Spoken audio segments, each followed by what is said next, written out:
vous insistez beaucoup dans toutes vos déclarations sur ce que vous appelez le double standard. Vous considérez qu'il y a un double standard des Occidentaux quand ils condamnent l'Ukraine. Précisez ce que vous voulez dire exactement.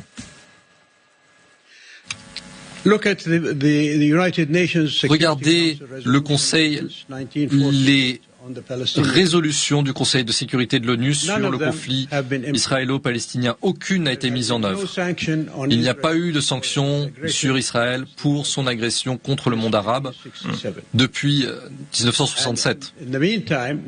Dans le même temps, lorsque la situation a émergé en Ukraine, les pays occidentaux ont immédiatement imposé toutes sortes de sanctions sur la Russie. Et ils ont eu raison de le faire, parce que l'agression, c'est inacceptable que ça vienne de la Russie ou d'Israël. Mais vous avez traité la Russie d'une certaine manière, tout en permettant aux Israéliens de continuer à occuper la Palestine et à continuer à faire ce qu'ils font sur le terrain en Palestine. Est-ce que cependant vous renvoyez dos à dos qu'il y ait des impérialismes de toutes les puissances? Tout le monde le voit bien, mais est-ce que l'impérialisme d'une puissance démocratique et l'impérialisme d'une dictature, pour vous, se vaut? Je répète la question. Est-ce que l'impérialisme d'une dictature et l'impérialisme d'une démocratie, pour vous, se vaut? Se valent?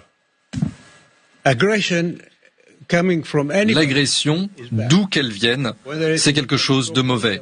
Que ça vienne d'un pays soi-disant démocratique ou d'un pays d'une dictature.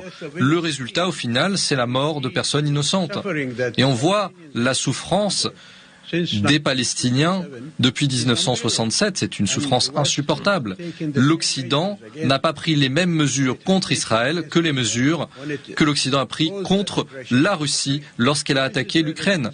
C'est là qu'on dit qu'il y a un poids et deux mesures. Demain, pour que ça change, le Conseil de sécurité des Nations Unies aujourd'hui est paralysé. On ne peut rien faire. Les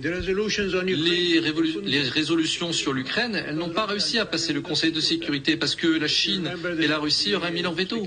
Vous vous souvenez des résolutions du Conseil de sécurité sur la Syrie en 2013? Il y a eu aussi un veto de la Russie et de la Chine. Avant ça, les résolutions du Conseil de sécurité sur le Moyen-Orient et sur la Palestine. Là, ça a été un veto américain. Donc on doit réaligner le pouvoir de veto au sein des Nations Unies.